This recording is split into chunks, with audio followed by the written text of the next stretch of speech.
நாம் ஆராதிக்கிற தேவனுடைய மேன்மையை உணர்ந்தவர்களாய் நாம் தேவனை ஆராதிக்க வேண்டும்.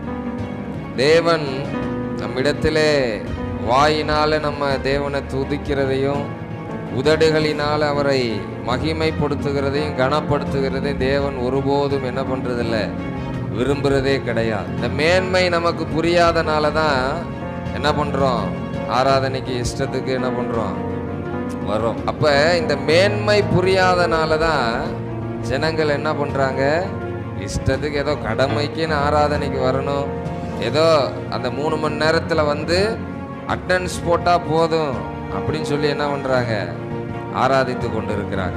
ஆண்டவர் எனக்கு அதை செஞ்சாரு இதை செஞ்சாரு அதனால நான் ஆராதிக்கிறேன்ற ஆராதனைக்கு பேர் என்ன கிடையாது. அந்த ஆராதனையில தேவன் பிரியமா இல்லை. இப்படி ஆராதிக்கிறவர்களுக்காக தேவன் எதையும் செய்ய அவர் ஆயத்தமாய் இருக்கு.